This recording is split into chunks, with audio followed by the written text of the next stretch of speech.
Next at noon, big changes at the Olympics. Spectators banned. Why Japan declared a new state of emergency. And going to new heights for hunger. Chief Meteorologist Ron Childers joins us live to talk about the Mid-South Food Bank's latest efforts to raise money. Plus, cracking down on crime, the result from a West Memphis initiative to keep residents safe.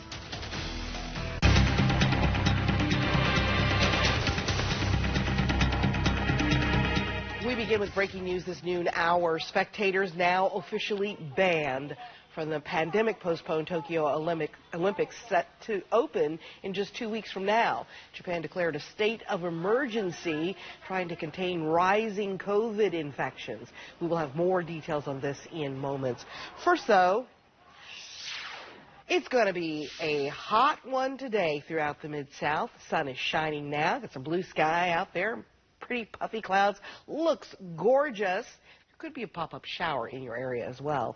For the latest details about the weather forecast, meteorologist Spencer Ditton is in the First Alert Weather Center tracking some rain. Hi, Spencer. Yeah, it looks like we could see a couple more showers pop up today, but again, many areas will stay on the dry side. As you can see from our Doppler radar view this afternoon at the lunchtime hour, nothing showing up, so it looks like a clear scan across much of the area. And again, that view, we're seeing a partly cloudy sky with temperatures right now holding around 87 here in Memphis, 86 in Covington. So warming up quickly as we approach the afternoon. We'll be hitting 90 or higher in many locations. It is, as has been the case, a little bit cooler down toward Oxford and over toward Corinth as well. As we take a look at the current setup, we have a cold front to the north. That is going to be the weather maker for a few showers, maybe about a 20% chance for most areas.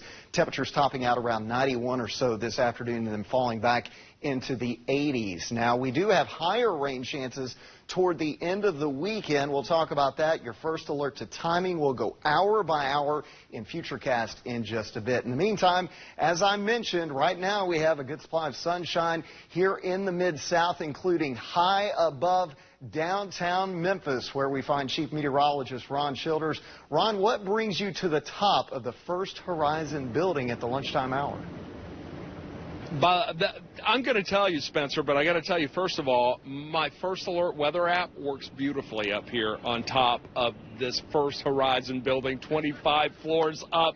It feels like it's 90 degrees every bit of it this afternoon, and we're up here for a great cause to benefit the Mid-South Food Bank. How do you ask?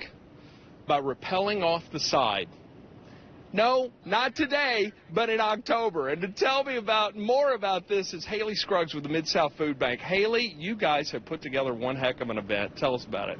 Yeah, we're really excited for Heights for Hunger. It's going to be on October 16th this fall, and we're asking people to help us raise 92,000 meals overall. And how people can do that is sign up on our website, midsouthfoodbank.org, and register for Heights for Hunger, raise $1,000, which will provide 3,000 meals, and then they get to rappel down the building. That is going to be awesome, and what an exciting thrill for 64 people, right? It's limited to 64. Correct, and that's just because the building is 25 stories. The event's going to be over 8 hours, and then because of the rate of rappel of people taking their time going down the building, it can only be about 65 people. So it's going to be a lot of fun. Now, we're out here right now, and that's to give you time to raise $1,000. It's $1,000 per rappeller. Now, it would also be fun to gift somebody this, you know. If you have somebody, a loved one in your family who's hitting that milestone birthday, or they've got a big anniversary coming up, maybe you could donate the $1,000 and have them rappel off the side. Kind of fun, huh? Yeah, that would be a great present for somebody that has it all and they love experiences, because it's a gift that keeps giving, especially to our community that has a high food insecurity rate. Yeah, absolutely. And we're up here today because we want to start the awareness right now. The need is tremendous here in the Mid-South for food, and more people are hungry in this city and around this community than ever before. As a matter of fact, Kathy Pope, who's the president and the CEO of the Mid-South Food Bank, is also up here on top of the bill. Have you ever been on this rooftop before? I have not. I'm excited to be here today. It's gorgeous, isn't it? It's a great view. Yeah, the city's beautiful. This is one of the most beautiful views in the city. But Kathy, it is all for a great cause that we're up here, and it's for the event in October. But But the need is right now, huh? The need is every day in the Mid-South. We have over 340,000 people food insecure in the Mid-South. And we've really seen an increase in need due to COVID, and we are continuing to see an increase in need. So, yeah, we've got people hungry every day, and the need has never been greater. Now, we're up here to promote the event in October, but as I mentioned, that need is every day. For someone who maybe doesn't want to rappel down the building, is there something they can do to help? Yeah, they're like me. They don't want to rappel down the building. It is scary.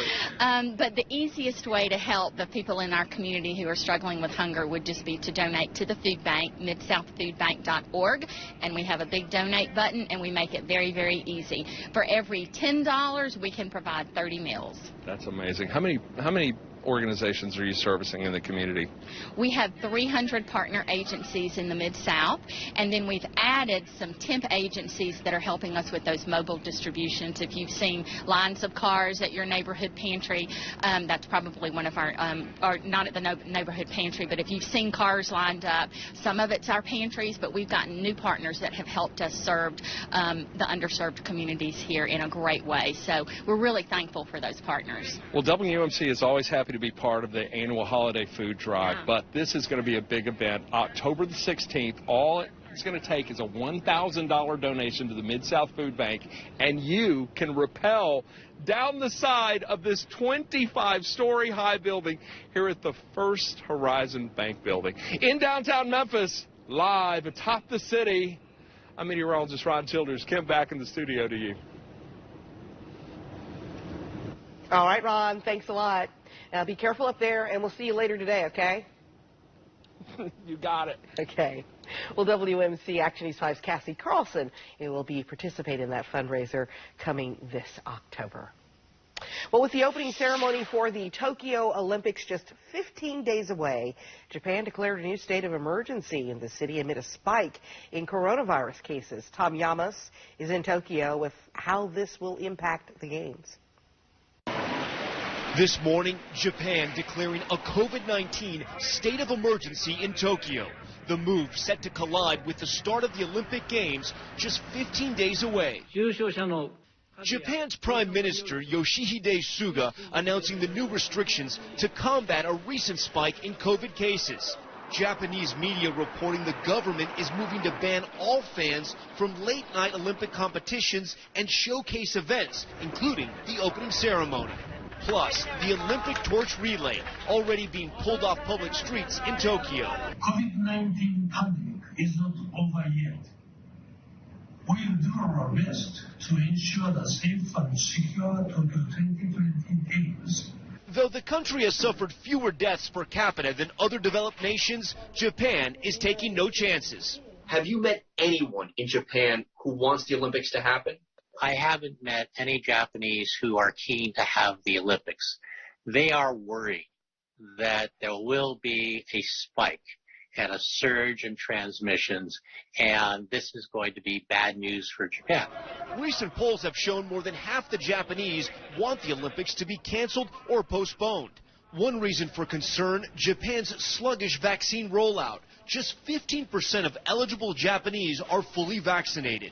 And now, with the Delta variant spreading all over the world, Japan enforcing strict rules we've seen firsthand. All foreigners have to do a 14-day quarantine when they arrive in Tokyo, also submit daily saliva tests, and we're all tracked on this health app here in Japan. These two very nice government workers are here to make sure we don't break our quarantine and also to collect our saliva tests. Arigato. They also have this sign-up sheet because we're only allowed to be outside for 15 minutes, so they want to make sure we don't break that time. At the heart of the state of emergency is crowd control. They're asking restaurants, bars, and karaoke parlors not to serve alcohol. What they don't want to happen is for crowds to get out of control. They're having thousands of people traveling to Tokyo for the Olympics. They want to make sure those people don't congest restaurants and bars, and that potentially leading to an outbreak or even a super spreader event. Reporting from Tokyo, I'm Tom Yamas. Back to you. A coronavirus warning also coming from Shelby County health officials this noon hour. The Delta variant is ripping through the Bluff City and surrounding areas. The 7-day COVID-19 case average more than doubled within the last 6 days. The reproductive rate of the virus is currently 1.22, the highest it has been since June 25th of last year, 2020. A total of 58 Delta variant cases have been identified in Shelby County as of yesterday. Another 26 cases are suspected Delta variant cases. SCHD projects that the variant could become the dominant strain in Shelby County by the end of July. Health experts are urging everyone get vaccinated and help fight against the Delta variant. Our Kelly Roberts will have the very latest tonight at 5 and 6. New at noon, traffic still tied up after a deadly crash on Park Avenue this morning. This was the scene just within the past couple of hours on Park between David Street and Pendleton. Memphis police confirmed one person was killed and 2 people are in critical condition. No word yet on what caused this wreck. Also new at noon, Memphis police searching for a mother and daughter who've been missing for 2 weeks now. This is Jennifer and 2-year-old Christina Evans. According to police, they were last seen in the 3100 block of Navajo Lane. They were in the mother's 2007 white Honda Accord. If you've seen them or have any information, MPD asks that you call 901-545-2677. Again, that number, 901-545-2677. Well, West Memphis police kicked off Independence Day weekend with Operation Stars and Bars, an initiative to keep residents safe. Today, the police department, led by new chief Michael Pope, gave an update on how that initiative went. Officers made more than 20 arrests. I look forward to the working relationships that we develop with all the agencies involved as we continue our quest with the one goal in mind, making West Memphis safe, and let the community know that we hear their cries about the crime in these areas, and that we're going to be out there, we're going to be in full force.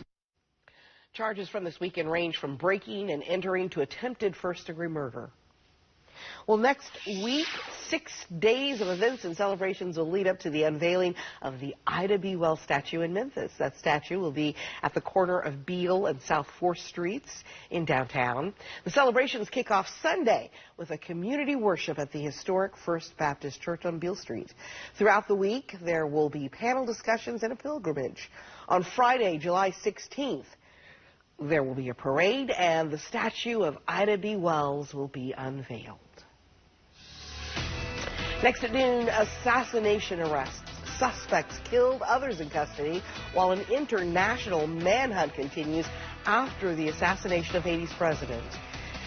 And most American families will soon be getting some more cash. Coming up, the Better Business Bureau warns you about scammers, though, taking those child tax credits.